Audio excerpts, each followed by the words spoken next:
오늘 존 번연과 철로 역정이라는 제목으로 하나님 말씀을 나누도록 하겠습니다.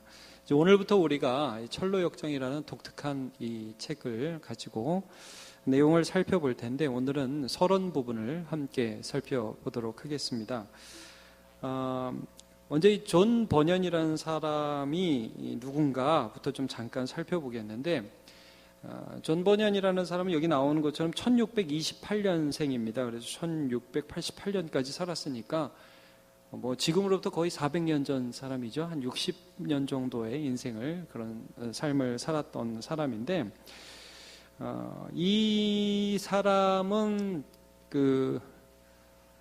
속된 말로는 땜쟁이라고 하고 또 대장장이라고도 우리가 말을 많이 하는데, 옛날에는 그런 직업이 있었잖아요. 이렇게 냄비 구멍 나면 그 냄비 때우고 이런 거 요즘에는 그냥 버리고 사지만, 옛날에는 그런 일들을 다 이렇게 쇠를 다루는 사람들이 했잖아요. 그러니까 영국 사회에서 최하층의 시민으로 태어나서 참 어렵게 살아간 그런 사람입니다. 이렇게 뭐 사회적인 지위가 있거나 많이 배운 그런 사람이 절대 아닙니다.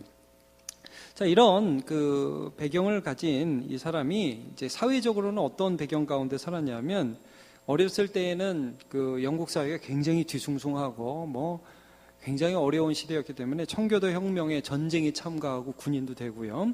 그래서 참 어린 시절과 청년 시절과 결혼 초에 어려운 시절을 지나고 그래서 이 사람이 자기를 회상할 때에 참 이렇게 저속한 인생을 살았다, 이렇게 회상을 하고 있습니다.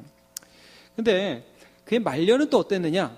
제가 이렇게 썼죠. 찰스 2세 성공회 이외에 사제 설교 금지, 이렇게 했는데, 이 사람이 나중에 예수 믿고서요, 이 심령이 불이 붙어가지고 복음을 전하는 그런 설교자가 되었어요. 그래서 청교도의 그런 정신을 가지고 많은 사람에게 복음을 전하는 이런 일들을 하는데, 찰스 2세가 이제 집권을 하면서 성공회의 사제가 아닌 사람은 설교를 하면 감옥에 갔어요. 그래서 이 사람이 12년간 감옥 생활을 합니다. 그의 인생 말년에. 풀려나서 조금 더 설교를 하면서 목회를 하기도 합니다. 근데 이 12년간의 주옥 같은 책을 많이 썼는데, 그 중에 한 권이 철로 역정입니다. 그래서 어떻게 보면 시작은 굉장히 미천하고 낮고 보잘것없는 사람으로 인생을 시작했다면, 그의 말년에 고난 속에서도 하나님의 영광이 빛나는 그런 인생을 살아간 사람이라고 할 수 있습니다. 그래서 이 사람을 한마디로 좀 정의하자면, 세상에서는 낮은 자이나 하나님께 붙들려 사용된 자라고 할 수 있습니다. 고린도전서 1장 26절부터 29절을 보면 이런 말씀이 있죠. 형제들아, 너희를 부르심을 보라. 육체를 따라 지혜로운 자가 많지 아니하며 능한 자가 많지 아니하며 문벌 좋은 자가 많지 아니하도다. 그러나 하나님께서 세상에 미련한 것들을 택하사 지혜 있는 자들을 부끄럽게 하려 하시고, 세상에 약한 것들을 택하사 강한 것들을 부끄럽게 하려 하시며, 하나님께서 세상에 천한 것들과 멸시받는 것들과 없는 것들을 택하사 있는 것들을 패하려 하시나니, 이는 아무 육체도 하나님 앞에서 자랑하지 못하게 하려 하심이라. 이렇게 말씀을 합니다. 이 존 번연이라는 사람이 이 대표적으로 약하고 미천하고 아무것도 가진 것 없는 그런 사람입니다. 그런 사람인데 하나님의 손에 붙들려서 귀하게 사용되었던 그런 사람이죠. 여러분, 성경을 보십시오. 하나님께서 성경을 쓰도록 영감하여 기록하는 저자로 부르신 사람들을 보면, 모세나 바울 같은 사람은 정말 공부를 많이 한 사람입니다. 그렇죠? 그러나 베드로, 어부 출신입니다. 특별히 공부를 많이 한 사람이 아닙니다. 베드로와 요한이 제사장들과 관원들 앞에서 설교할 때 그 사람들이 놀랐다고 그러죠. 학문 없는 범인으로 알았다가 어떻게 저렇게 말을 잘하지? 놀랐다고 그랬어요. 선지자들도요, 다양합니다. 아모스 같은 선지자들은 농부였다고 우리가 추측을 하죠. 그러니까 뭐 제사장 출신도 있지만 아무것도 아닌 것 같은 그러한 사람들도 성경에 하나님의 영감을 받아서 지혜로운 하나님의 말씀을 기록하는 데 쓰임받는 한 사람 한 사람이 됩니다. 이것과 같이 존 버년이라는 사람 참 아무것도 아닌 사람인데 하나님 앞에 쓰임받았어요. 그래서 여러분, 예수님도 이 땅에 오실 때에 누구의 아들로 오셨습니까? 목수의 아들로 오셨죠. 그래서 사람들이 이 사람 어떻게 배운 것도 없는데 글을 아느냐, 이런 반응을 하죠. 여러분, 이 존 버년이라는 사람을 하나님이 쓰신 것을 보면서 우리가 알 수 있는 것은 하나님은 약한 자를 들어 사용하실 수 있는 분이시다.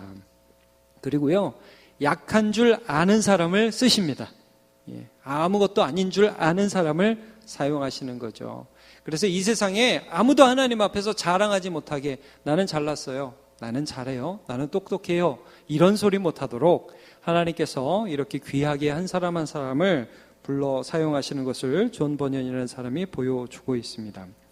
그러면서 이 사람이 특별히 성경의 사람임을 오늘 먼저 좀 살펴보기를 원합니다. 이 세 번째, 1번의 세 번째, 성경의 사람입니다. 이 사람이 회심하는 과정을 보면 예수를 믿게 되는 과정이죠. 성경이 매우 중요한 역할을 하게 됩니다. 먼저 이 사람이 결혼을 하게 되는데 이 결혼을 메리라는 여자하고 하게 됩니다. 근데 이 메리가 믿지 않던 버년과 결혼할 때 혼수품으로 책을 2권 가져옵니다. 2권의 책 이름은 그냥 여러분 들으시고 잊으셔도 됩니다. 보통 사람들이 천국 가는 길, 아더덴트, 경건의 실천, 루이스 베일리라는 이 2 책을 가져오게 되는데, 이게 이제 성공이 아니라 청교도 저자들이 쓴 그 청교도 경건 서적입니다. 그래서 뭐 평생 뭐 이렇게 이 사람이 많이 배우지 못했거든요. 근데 이제 이 존 버년이 요즘으로 말하자면 초등학교는 다녔다고 그래요. 글씨는 읽을 수 있는 정도가 됐다고 그래요. 여러분, 이렇게 글씨를 못 읽는 사람이 그 당시에도 굉장히 많았거든요. 글씨는 읽을 수 있었습니다. 그러면서도 땜쟁이 일을 하면서 어렵게 이제 살아가면서 결혼을 해서 그 아내가 가져온 2 책을 보면서 믿음을 가진 게 아니라 신앙이 궁금해졌어요. 그러면서 몸부림치기 시작합니다. 하나님이 정말 계신지, 계시면 어떤 분인지 궁금해지기 시작했어요. 그러면서 교회를 다닙니다. 교인은 돼요. 교인은 됐는데 믿음은 아직 없는 거예요. 그런 상황으로 교회를 다니게 됩니다. 그러면서 이 사람이 성경을 믿음으로 본 게 아니라 의심을 가지고 성경을 보기 시작해요. 이 존 버년이라는 사람이 이게 무슨 소리인지, 어떻게 하나님을 만날 수 있는지, 이게 나를 향하신 하나님의 뜻은 뭔지 난 잘 모르겠습니다, 알고 싶습니다, 이러면서 성경을 의심과 회의, 질문 속에서 성경을 연구하게 돼요. 그러다가 골로새서 1장 20절의 말씀에서 회심을 경험하게 됩니다. 골로새 1장 20절 말씀이 이거거든요. 그의 십자가의 피로 화평을 이루사 만물 곧 땅에 있는 것들이나 하늘에 있는 것들이 그로 말미암아 자기와 화목하게 되기를 기뻐하심이라, 이 말씀을 합니다. 이 말씀을 그가 깨닫게 되죠. 처음에는 내 은혜가 내게 족하도다, 이 바울사도에게 하신 이 말씀의 은혜도 받고요, 막 성경이 들어오기 시작했다. 이 사람의 간증을 보면 자꾸 성경이 들리기 시작하더라는 거예요. 이겁니까? 그리고 때로는 부르짖어요. 그래서 이 사람이 그 고백을 한번 볼게요.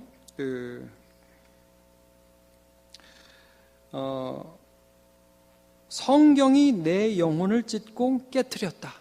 그러면서 막 그 성경 속에서 마음이 상하고 마음이 찢어지고, 그 마태복음 5장에 팔복에 나오는 것처럼 심령이 가난한 자, 애통하는 자가 복이 있다고 그렇게 말씀을 하는데 자기 마음이 자꾸 낮아지고 뭔가 갈급한 거예요.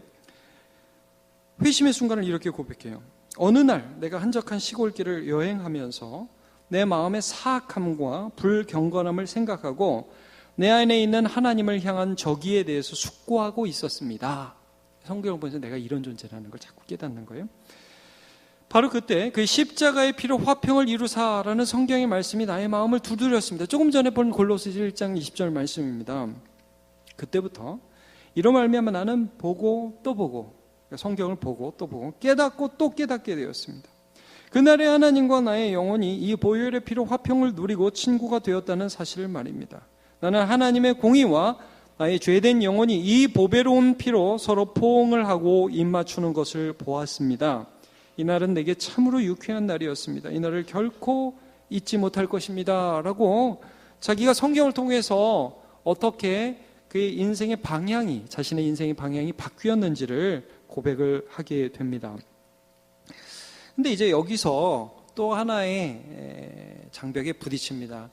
여러분, 우리가 예수를 믿고 난 다음에 예수를 믿었으니까 그때부터는 모든 것들이 술술술 잘만 풀려가고, 이젠 자유롭게 되었어, 좋아, 이렇게만 되는 게 아니라는 걸 이 사람이 경험을 합니다. 그래서 믿음이 흔들려요.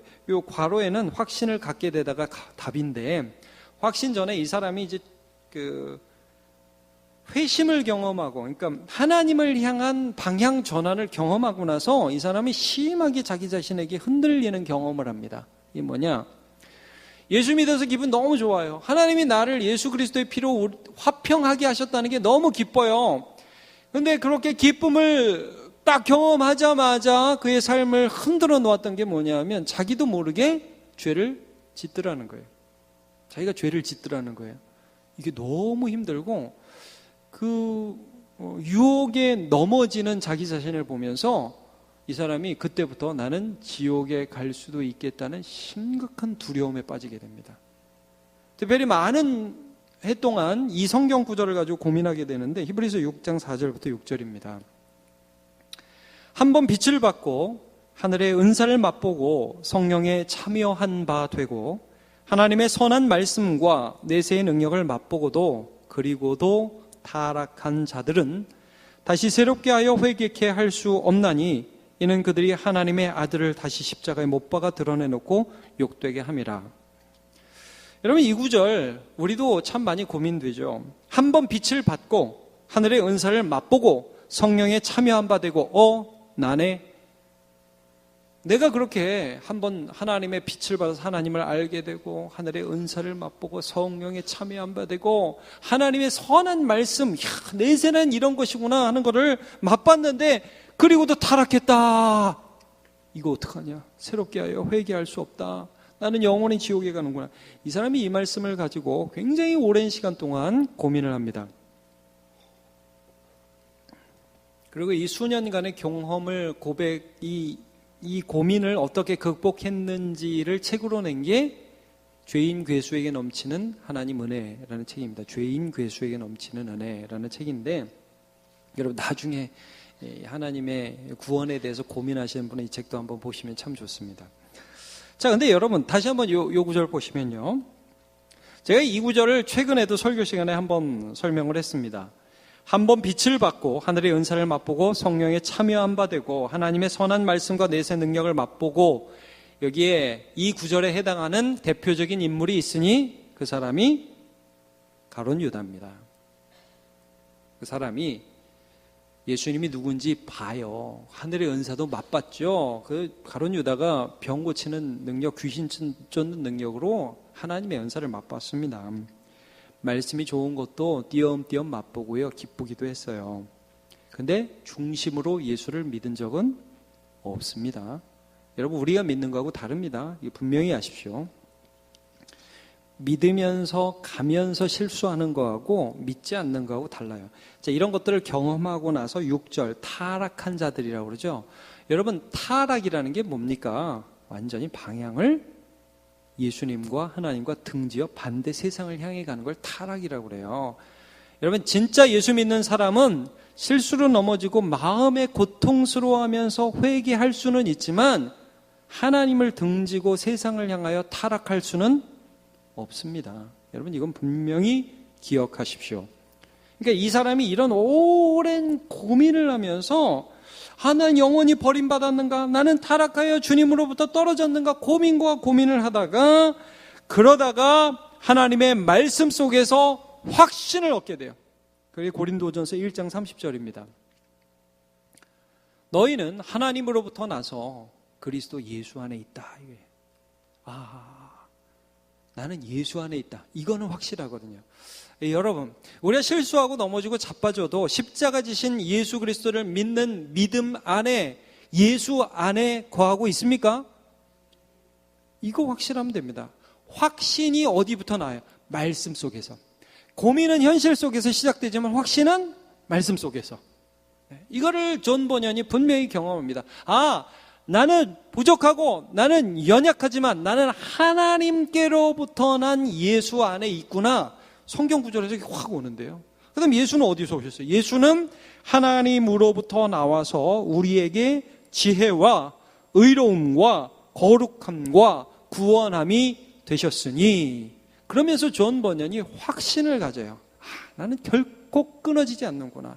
그래서 여러분, 철로 역정이라는 이 소설을 나중에 쭉 우리가 살펴볼 텐데, 소설이에요. 판타지라고도 할 수 있죠.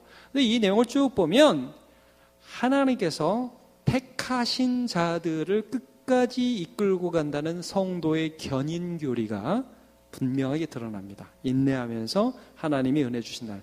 그래서요, 크리스찬이 죄짐을 벗고 나갈 때 이마에 인을 맞는 장면이 기록되어 있어요. 하나님이 딱 붙들어 가는 거예요. 그래서 이 존 버년은 그의 책이나 이런 부분들을 보면 너무 쉽게 썼어요. 이 당대의 청교도의 아주 대표적인 지성으로 존 오웬이라는 사람이 있었어요.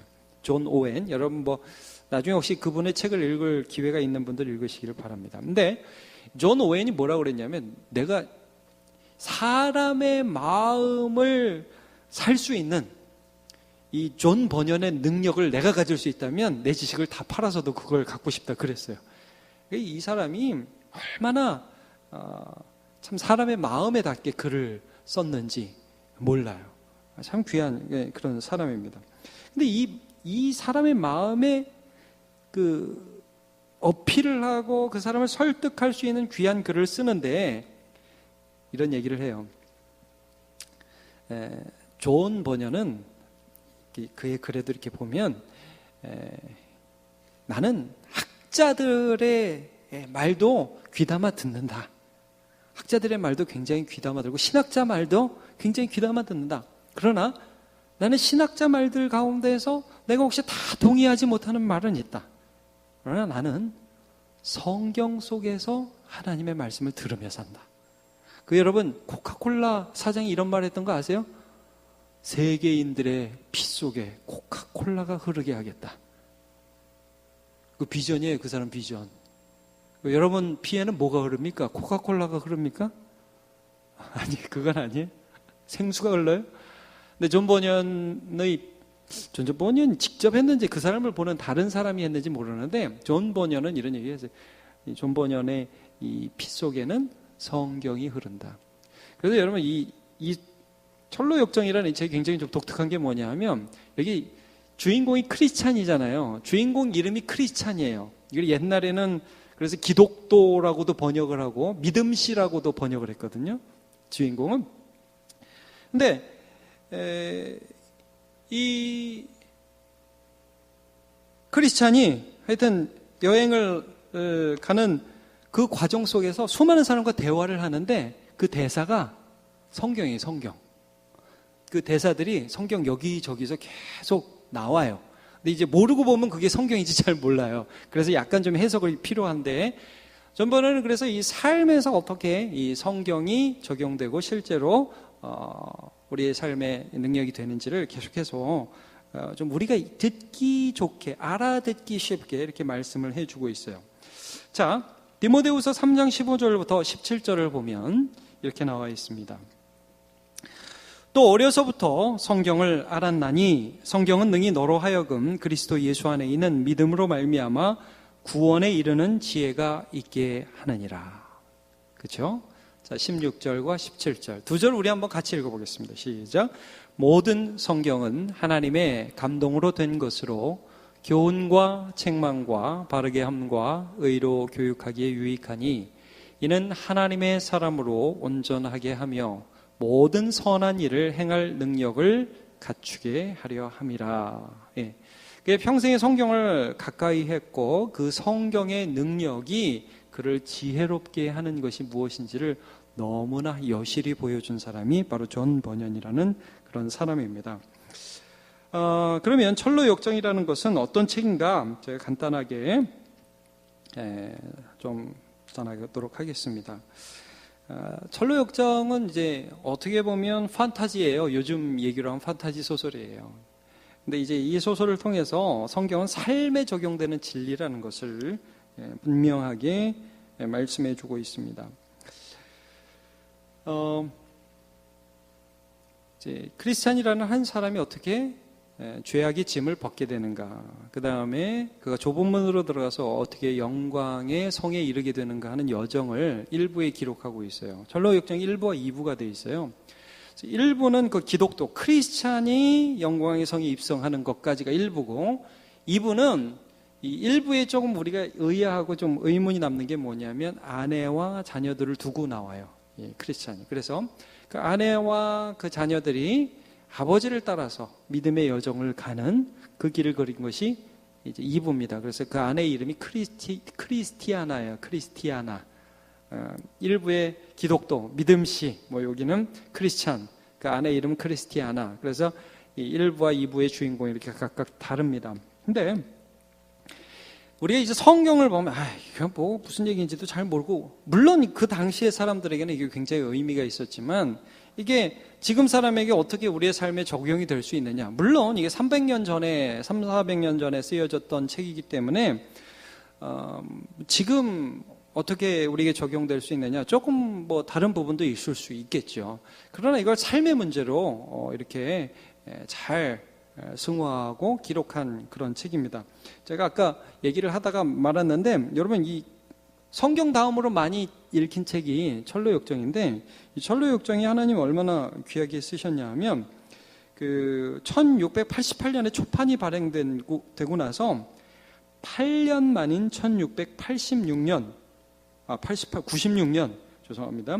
그때 13판이 인쇄되었다. 그러니까 1세, 2세 해가지고 13세가 인쇄가 되었어요. 그리고 약 10만 권 이상이 8년간 출간이 됐다고 그래요. 여러분 이게 300년 전 출판업계에서는 이런 일이 있을 수가 없는 겁니다. 요즘같이 책을 찍어내는 그런 시절이 아니거든요. 전 세계에 한 200개 언어로 이 책이 번역되었대요. 엄청나게 하나님이 이 책을 사용하시는 거죠. 근데 이 책 속에서 삶의 성경을 어떻게 적용해 나가는가 하는 것들을 이제 구체적으로 적용을 합니다. 그리고 이제 판타지 소설 중에 기독교 소설로 대표적으로 아는 것들이 반지의 제왕이라든지 나니아 연대기라든지 이런 소설이 있지 않습니까? 여러분이 혹시 보셨을지 모르겠어요. 반지의 제왕이라는 영화 보셨어요? 피터 잭슨 영화? 안 봤다는 표정이 한 반 정도 되시는 것 같은데, 이게 보실 수 있는 여력이 되시는 분은 보셔도 돼요. 근데 이제 모르고 보면 이게 뭔 소린가 할 수는 있어요. 좀 징그럽기도 하고. 나니아 연대기는 보셨어요? 나니아 연대기는 좀 쉬워요. 근데 이제 이 반지의 제왕도 여러분 이런 거예요. 참 이게 세상적인 모든 영화가 어떻습니까? 절대 반지가 있으면 그걸 찾으러 여행을 떠나야 되잖아요. 어떤 반지를 얻으면 세상의 모든 권력과 힘을 얻을 수 있다. 근데 반지의 제왕의 그 주제는 뭐냐면 반지를 버리는 게 주제예요. 독특하죠? 어디 가서 반지를 찾아와야 되는데 이 반지의 제왕의 주제, 영화 처음부터 끝까지 이 여행의 주제는 반지를 버려야 돼요. 그 반지를 만든 용암 있는 그 산에 가서 던져버려가지고 반지가 없어져야 돼요. 여러분, 그래서 우리의 욕심과 우리의 모든 것들을 십자가에 못 박고 예수 그리스도를 얻어야 되죠. 예. 그러니까 이런 메시지들이 있는 거예요. 나니아 연대기는 조금 쉬워요. 거기 보면 아슬란이라는 사자가 나오거든요. 그 사자가 예수님을 가리키는 거예요. 그래서 그 사자가 힘도 있고 능력도 있고 지혜도 있는데 배신자 한 어린아이 에드먼드라는 애를 위해서 대신해서 죽죠. 그리고 사흘 만에 부활하잖아요. 그러니까 이거 너무 쉽죠. 예수님이라는 걸 우리가 그 상징이라는 걸 너무 쉽게 알 수 있어요. 그러니까 이 복음의 메시지들을 어떻게 다른 방법으로 이렇게 잘 전달하기 위해서 기독교 작가들이 이런 판타지 소설들을 많이 지었어요. 근데 이 존 버녀는 그것보다 훨씬 더 쉽게 이런 것들을 기록합니다. 그래서 이 철로역정 보면 처음에 이제 다음 주에 우리 박창래 목사님이 해주실 거예요. 1강을. 여러분 일부 읽어오세요. 읽어보면 재밌습니다. 그래도 안 읽어오실 분이 많다는 믿음이 생기는 건 무엇 때문일까요? 자, 근데 하여튼 이제 그 일부에 기독교 크리스찬이 성경을 이렇게 봐요. 자기 얘기인 거예요, 자기. 성경을 이렇게 보는데 뒤에는 짐을 메고 있어요. 근데 여러분 세상 사람들이 다 짐을 메고 있다고 묘사되진 않아요. 여러분 우리가 성경을 보고 말씀을 보다 보면 죄의 짐이 비로소 느껴지기 시작하는 거예요. 그래가지고 그 성경을 보면서 죄의 짐을 느껴요, 이 사람이. 그러면서 여정을 가는데 좋은 일만 계속 있나? 그게 아니에요. 여러분 예수 믿기까지 자기가 경험했던 그 어려움들을 쭉 그 여러 사람을 만나요. 그러니까 뭐 세상의 현자 씨, 그 제목, 그 사람들 이름이 다 그런 식이에요. 세상의 지혜 씨도 만나고, 허영 씨도 만나고, 교만 씨도 만나고, 그런 사람들을 만나요. 그러다가 해석자의 집에도 들어갑니다. 그래서 성경의 내용을 막 해석해줘요. 그러니까 이 사람이 예수를 따르려는 여정을 시작하면서 아직 십자가와 예수 그리스도를 잘 모르는데, 만나지를 못했는데, 그러면서도 이 사람을 보면서 이게 진리가 아닌데, 저 사람이 하는 말은 맞는 것 같지만 틀린데, 이런 걸 자꾸 경험해요. 그래서 신기하게도 하나님이 그를 보호해 주셔서 성령께서 성경을 해석해 주시는 것을 경험해요. 그리고 나서 딱 십자가에 가서 죄짐을 벗고 예수를 받아들이고 자유하게 됩니다. 그러면서 예수 믿는 걸 딱 보여줘요. 이제 다음 주에 자세히 보세요. 그리고 나서 어디로 딱 들어가냐면 좁은 문으로 들어가요. 우리 예수 믿고 좁은 문으로 들어가셨습니까? 네. 좁은 문으로 들어왔잖아요, 우리가. 이 더운데 여기 와서 예배 드리잖아요. 좁은 문으로 들어가서 그때부터 신앙의 여정을 어떻게 해 나가는지를 하나 믿음의 여정을 이렇게 판타지 같이 소설로 비유적으로 쭉 표현합니다. 다양한 사람을 만나요. 가다가 믿음 씨도 만나고요, 허영의 시장에도 가고요, 절망 거인도 만납니다. 별의별 일을 다 있게 돼요. 그런 일을 통해서 우리가 믿음으로 살아가는 것이 무엇인지를 하나하나 보게 됩니다. 그래서 이 철로역정은 어떤 책이냐면 두 번째, 인생은 여행과 같다. 여행의 신앙 여정을 비유로 표현하고 있습니다. 좀 전에 말씀드린 것처럼 십자가에서 죄짐을 벗기까지, 그리고 좁은 문으로 들어가기까지 그 내용의 분량을 볼 때에 전체의 약 10.5% 정도가 회심까지, 그 다음에 회심 이후에 나머지 부분, 그러니까 죽기까지, 그러니까 영광의 성에 들어가기까지가 약 89.5% 분량이 그렇다고 그래요. 그래서 이 긴 우리의 인생의 여정을, 신앙의 여정을 믿음으로부터 시작해서 그 믿음 이후에 우리의 성화의 과정, 이 부분들을 굉장히 많은 부분으로 표현해 주고 있습니다. 그래서 여기 회심 플러스 성화 이렇게 적으시면 되겠습니다. 우리가 예수 그리스도를 믿었어요. 믿고 끝 아니라 그때부터 우리가 어떻게 주님을 붙들면서 이 세상의 유혹과 시험을 이기면서 믿음의 여정을 가야 하는가. 여러분 우리가 사실은 우리의 믿음의 여정이 무엇인지를 출애굽기, 레위기, 민수기, 신명기를 통해서, 광야 여정을 통해서 굉장히 잘 표현해 주고 계시죠.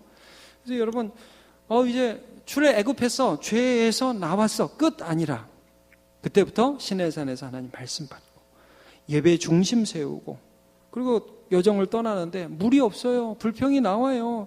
근데 반석에서 물이 나와요. 예수 그리스도께서 우리의 생수가 되세요. 만나가 없어요. 먹을 게 없어요. 광야에 아무것도 불평해요. 그러니까 하나님 만나를 내려주세요. 하나님의 말씀으로 살게 되죠. 또 불평하는데, 또 불평할 때 뭐 뱀에게 물리면은 십자가 쳐다보고 가고, 그러니까 예수 그리스도를 중심으로 해서 우리가 어떤 인생을 살아가야 하는지 광야 여정을 통해서 쭉 보여주시는 것처럼, 그래서 여러분 출애굽이 상징하는 게 우리의 인생이고, 그 광야가 우리의 인생이고, 나중에 요단강을 건너서 가나안 땅에 가는 것을 천국에 우리가 비유적으로 보잖아요. 그래서 우리 장례식 때 부른 노래가 요단강 건너가 만나리, 뭐 이런 찬양 부르지 않습니까? 우리가 결국 이 인생 여정을 잘 주님과 함께 걷고, 믿음으로 걷고, 그래서 나중에는 요단강을 건너서 저 천성으로 들어갈 것을 비유적인 여행으로 표현한다고 할 수 있습니다. 그리고 이 시간 동안에 우리는 하나님을 믿어야 되는 거고요. 자, 신명기 8장 2절을 보면 이렇게 되어 있습니다. 내 하나님 여호와께서 이 40년 동안에 내게 광야길을 걷게 하신 것을 기억하라. 이는 너를 낮추시며 너를 시험하사 내 마음이 어떠한지 그 명령을 지키는지 지키지 않는지 알려 하심이라. 이 기간 동안에 내가 네 마음 알고 싶다. 그래서 이렇게 했다. 3절. 너를 낮추시며, 이거 같이 읽어보죠. 시작. 너를 낮추시며 너를 줄이게 하시며 또 너도 알지 못하며 내 조상들도 알지 못하던 만나를 내게 먹이신 것은 사람이 떡으로만 사는 것이 아니요 여호와의 입에서 나오는 모든 말씀으로 사는 줄을 내가 알게 하려 하심이니라. 아멘.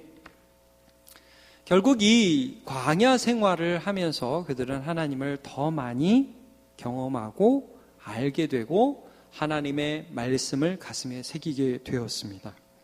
그러니까 여러분 이겁니다. 우리는 살면서 하나님의 말씀을 기억하게 됩니다. 아, 이런 말씀이 있었지. 이게 이 삶에서 이렇게 적용이 되네.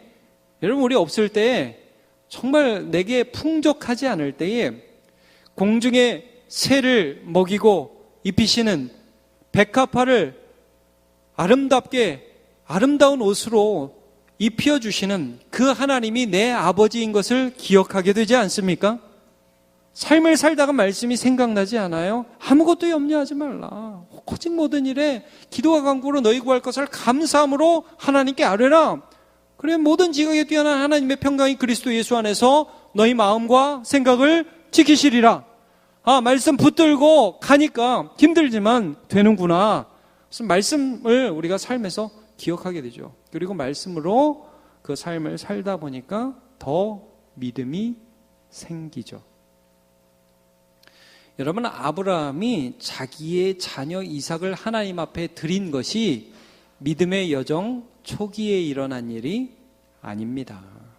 그의 인생의 100세가 훨씬 넘어서 그의 아들 이삭이 장성했을 때 그가 하나님을 경험하고 말씀을 기억해서 하나님이 얼마나 좋은 분인지를 알게 되었을 때 그가 더 큰 믿음으로 하나님 앞에 그렇게 드릴 수 있었고, 그 믿음은 하나님께서 주신 것입니다. 저는 우리 예수 믿는 사람들이 예수를 믿고 인생길을 걸어가면 걸어갈수록, 말씀 붙들고 살아가면 살아갈수록 하나님께서 더 큰 믿음 주시는 것을 믿고 경험합니다. 자, 요셉도 마찬가지입니다.